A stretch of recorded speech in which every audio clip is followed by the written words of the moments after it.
Meditation helps the telomeres, and the telomeres obviously has to do with your DNA and your capacity to stay here on this planet. So one good thing for telomeres is meditation and astragalus. Moving on to, also it helps to fight cancer. It helps in autism. But obviously meditating when you are autistic or know somebody who is autistic, there are some prior steps that have to be done before meditation. You could try to calm them down, but if they are in this state of that they are currently in, they, no matter, this research say, well, autism, it helps with autism disorder. But if a person is not able to focus, and the person is away from themselves and a lost touch within themselves, and is constantly distracted and is dealing with imbalances, they're not going to be able to properly meditate. You could try to calm them down, but they're not really going to attain the benefits from meditation. So therefore, here I kind of just like would like to add, in order to get the benefits of meditation for an autistic person, their pre-steps have to be taken, and the pre-steps would be to detox and alkaline. So you'll have to detox the autistic person. Autistic persons probably because due to vaccinations. We're not going to go into that with those videos, but there are several ways of detoxing from all the vaccinations. So and a lot of it has to do with your gut too. So those good probiotics from your leafy vegetables and your fruits help. And just to mention some things, activated charcoal, that green powder from the coconut that was given to peoples in Fukushima to kind of take all the toxins out. That helps a lot. Plus probiotics to take out the toxicity, right? And then add the probiotics, the good bacteria, the good guys, so it could fight on your behalf, the bad guys, and bring you to health scope. And once the body is detoxified and you rise the alkalinity of the body, then the person will start acting more like themselves, or more like people, not like, that's not what I meant, not more like people, more like themselves. And if they've been in that state for so long that you have not seen themselves, is they will start acting, like doing for themselves the things that they need to do, interacting more with you, holding conversations more with you, and being more empathetic, and all of that things that you notice, okay, this person has progress. You can't just take charcoal and the probiotics and then not know what to do with it. So if you like, I can make a video of that. So moving on from that, those two things help. But like in chemistry, everything has to have a certain formula. Everything has to be taken in a certain sequence. So you can just like say, hey, let's have a charcoal party, yay, let's make a mess, and let's take some probiotics, yay. No, that's not how it works. Especially when you take charcoals, it doesn't discriminate within the good and the bad stuff that you have in your system, bacteria and all those other things. It doesn't, it just kind of takes everything, vitamins, minerals, everything. It takes all the harmful stuff out and the good stuff. So you have to do it a certain type of way, okay? So if you like, I'll make a video on how to detox or how to use activated charcoals and the benefits of activated charcoals and probiotic. So, more benefits of meditation. So it obviously helps with depression and when you're burned out, and eating disorder and all of that, because eating disorder and all of that may be linked to your thought patterns and decision making. And also smoking and all that have to do with your thought patterns and decision making. And alcoholism has to do with the same thing. Okay, ADD, there's no such thing. That was just, I'm not even going to go into it, but the person that claimed ADD on his deathbed said that there was no such thing. It's all about money. So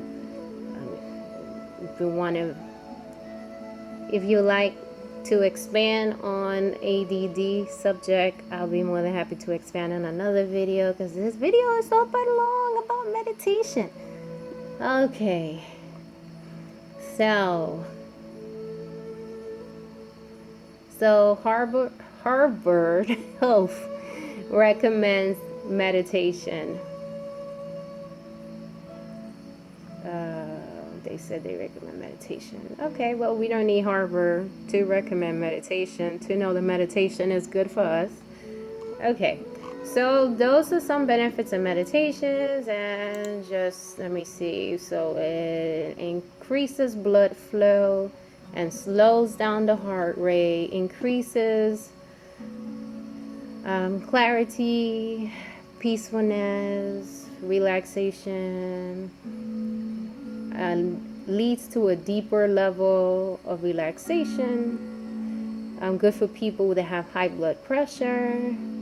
It's good for everybody, not just people that have high blood pressure. Everybody could benefit from relaxation, meditation that promotes relaxation.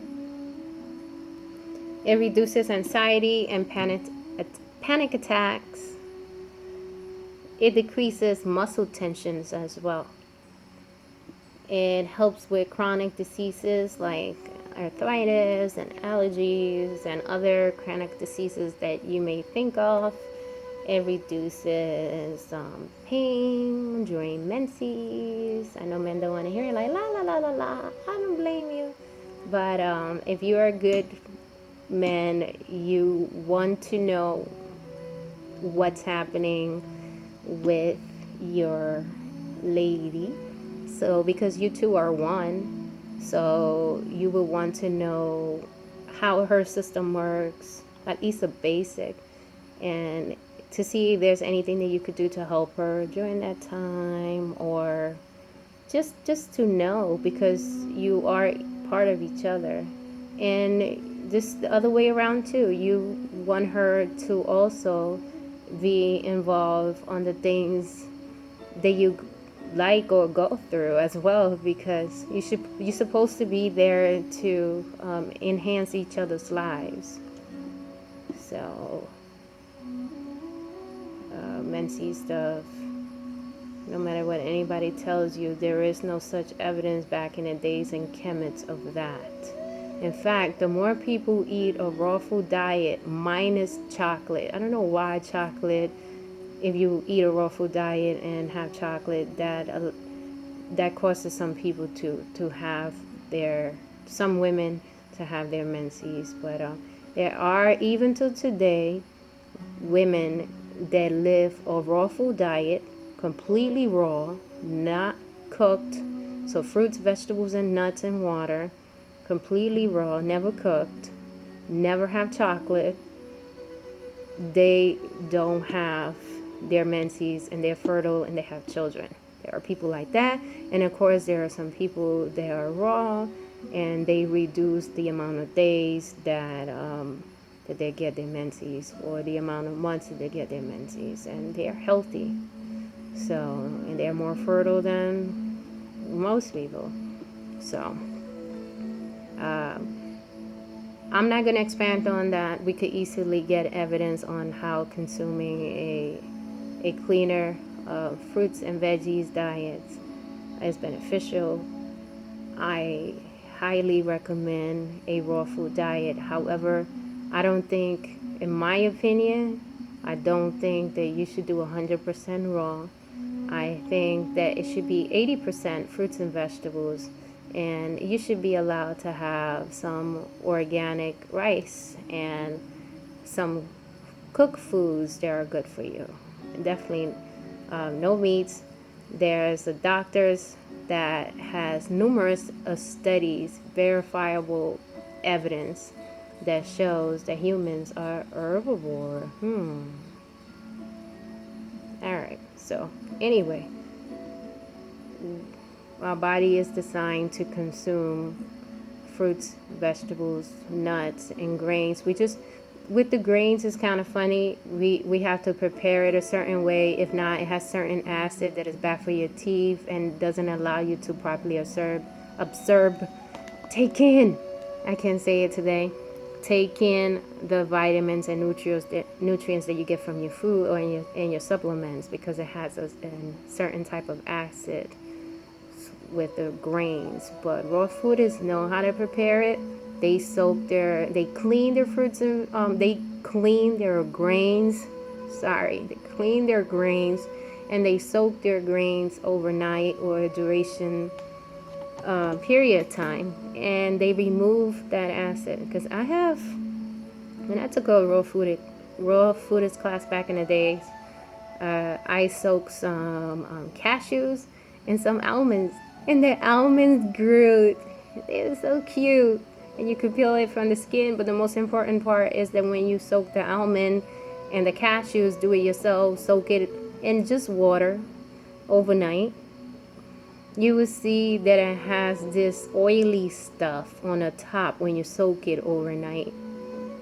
That is the acid I'm talking about. That is the part that does not allow you to take in, to allow you to properly digest the item that you're taking in, and stops you from getting the nutritional benefits of the item you're taking in all other foods and supplements that you may be taking. Okay. And of course, we should strive to get as much as we can from our fruits and vegetables instead of getting supplements. There's nothing wrong with supplements, though, as long as you're getting the right supplements that actually has what they claim it has. Because not all of them do, most of them don't. But there's a lot of good stuff out there, and there's a lot of bad stuff out there. You just got to do your research.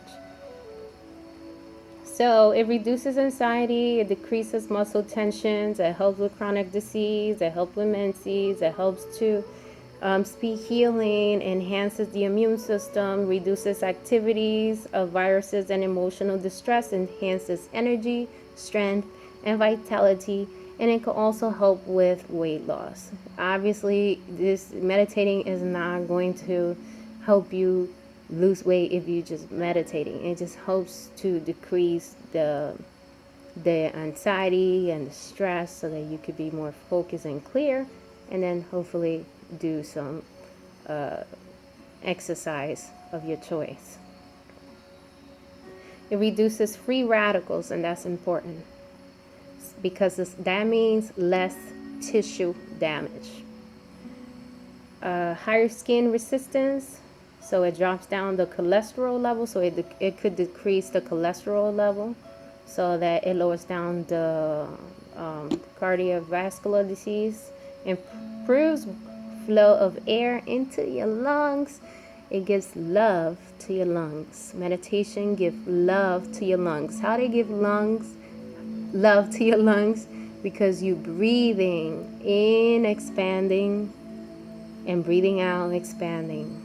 So allowing that air to circulate through your lungs and throughout your body. So improves flow of air to your lungs. So you could breathe easy. I always wanted to say that. Breathe easy. Hey, I said it, breathe easy. Okay. Decreases the aging process. Prevents like chronic pain. So when you're like meditating, breathing, and if you add light stretches like yoga, tai chi, kupagana gumi, capoeira, Wing Chun, all of those things, excuse me if I pronounce the Asian versions of stuff improperly, because I don't speak those language, Cantonese or Mandarin or Japanese or anything like that. If you use, but that doesn't remove the facts that if you use one of those techniques, Tai Chi, Wing Chun, all of those things, along with the meditation, will help you to, we will get a better result. Okay, so it decreases the aging process, prevents, I said that, I'm sorry, controls chronic pain, and that's what I left off, that by incorporating meditation with some sort of exercise, gentle exercise will assist, will enhance the meditation. You will get a better benefit from your meditation if you incorporate like exercise like yoga, Pilates, Tai Chi, Wing Chun.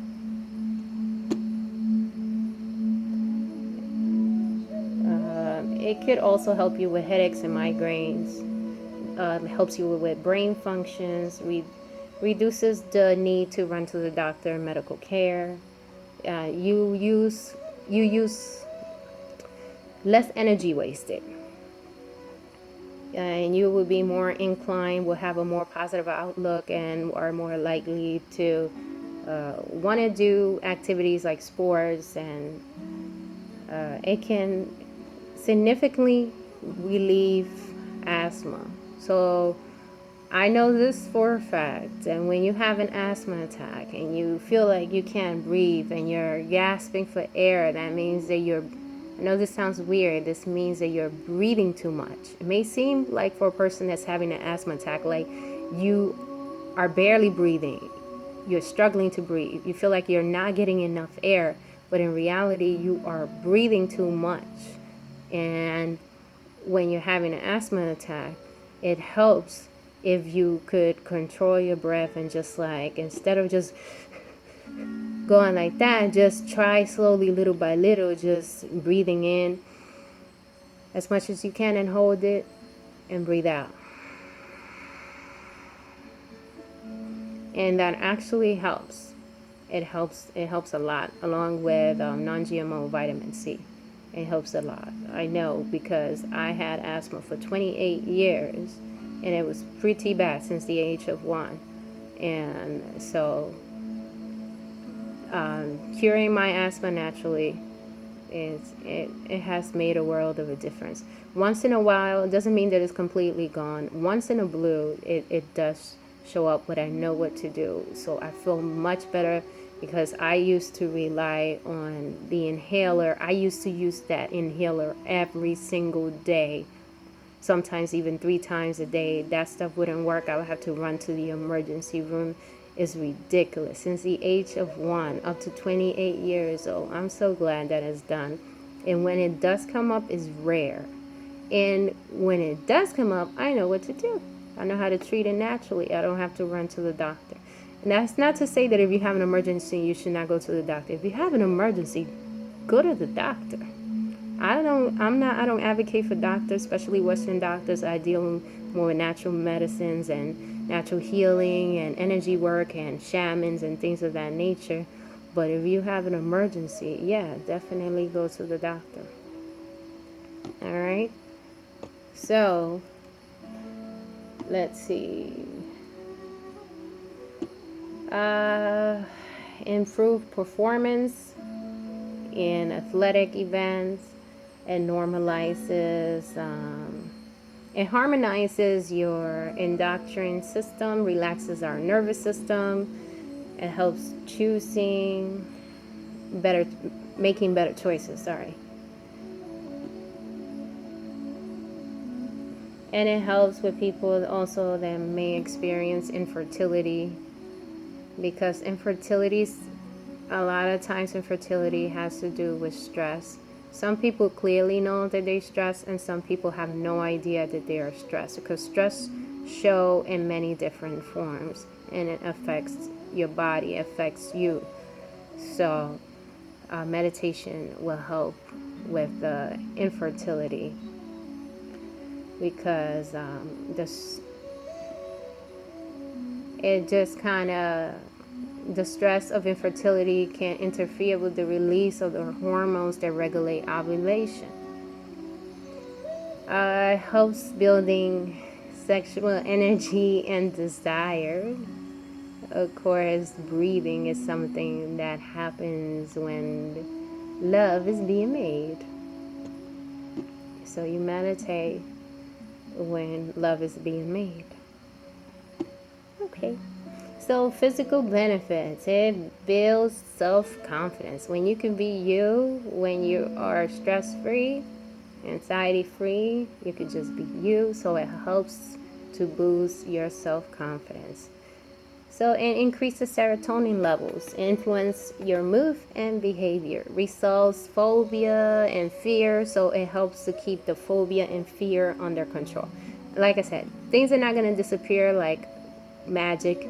It takes time, it takes work, it takes effort on your part, but it works. Help controls your thoughts. That's important. Don't let your mind be your boss. You are the boss of your mind. So helps control, meditation helps to control your thoughts. It helps to focus. It helps to increase creativity. I'm sorry if this may sound redundant because I remember saying that it helps to increase focus and creativity prior. And it helps your brain too. I said that before. And it helps with your memory. And it helps increase feelings of vitality and rejuvenation. And increase emotional stability. And helps develop intuition. And helps develop productivity, which is creativity. And it helps you to just let the pettiness just melt off. Like, yeah, it doesn't bother you like it used to. Things like you still living in this world is still going to affect you because we all in it together.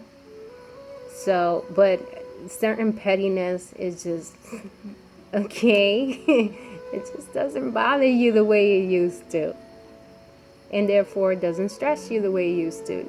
Hence better health. Because of meditation. It helps you to develop willpower as well. Because meditating is an option. And in a way, no, it's something natural that is within us, but it's an option to tap into it. To be clear, it is something that we are born with. It is natural to us, even to babies, to people of all ages. But it's an option for you to tap into the gifts of meditation. So it helps you to develop willpower. And it makes you a better communicator. And it also helps to enhance your brain atmosphere. I mean, hemispheres. Yeah, hemispheres. Your left and right brain, right? What most people know as their left and right brain. Left, critical thinking, right, creativity.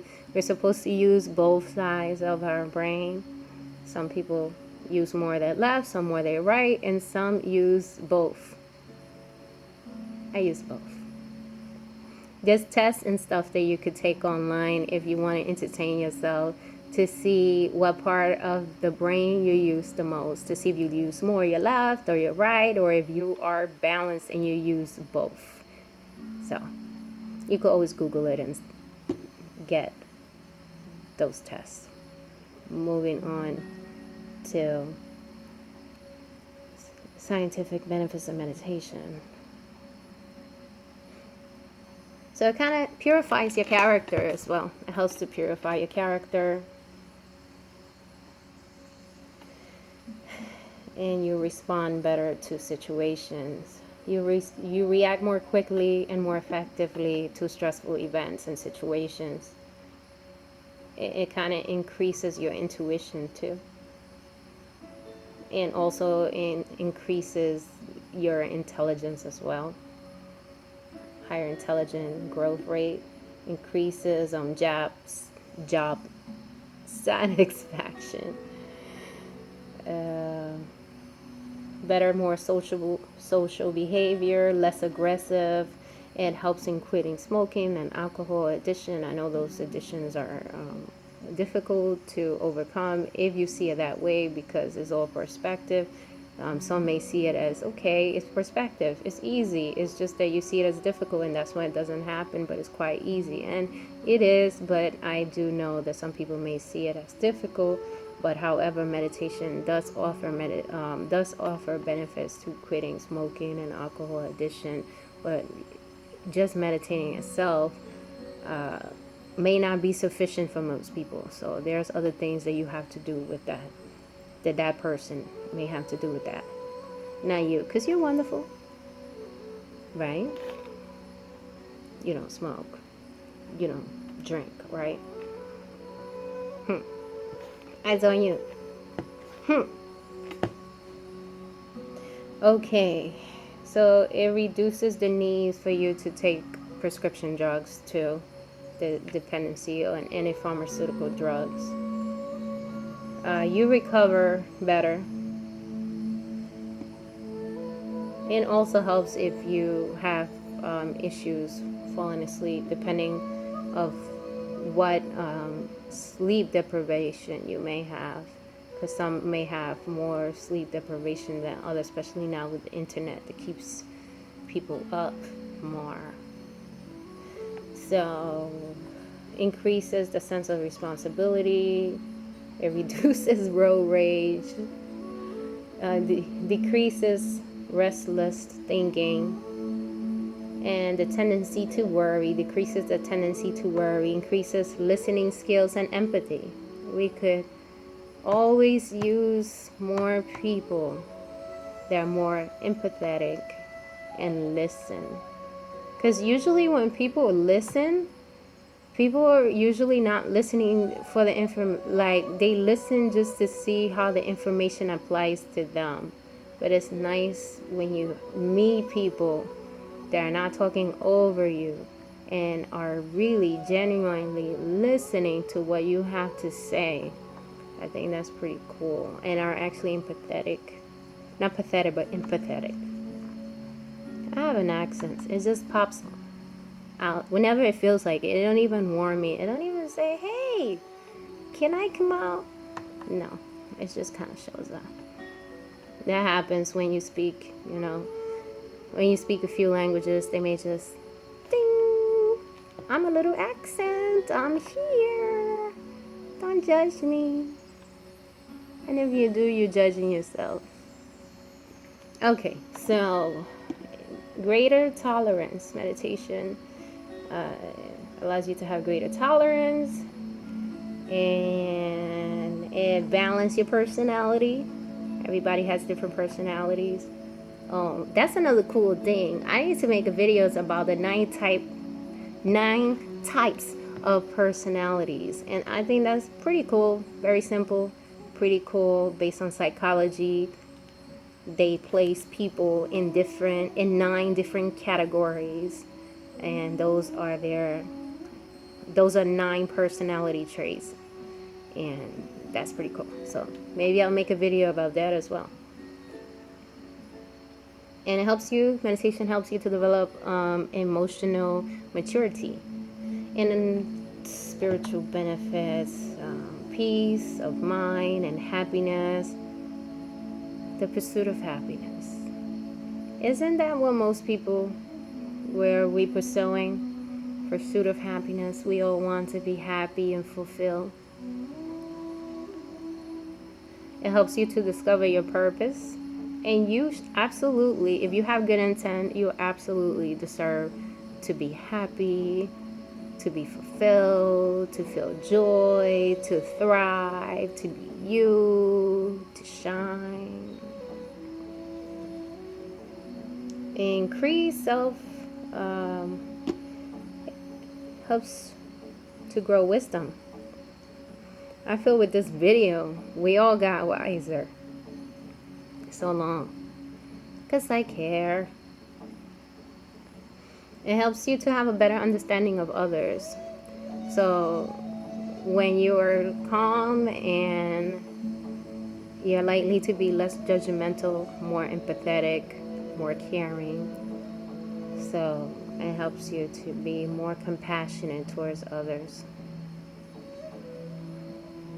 So it helps you to have a better, deeper understanding of yourself and others, and brings your body and mind to Ma'at, to balance.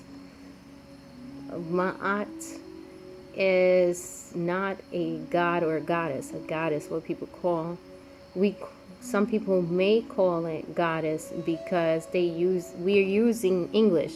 English is is very limited.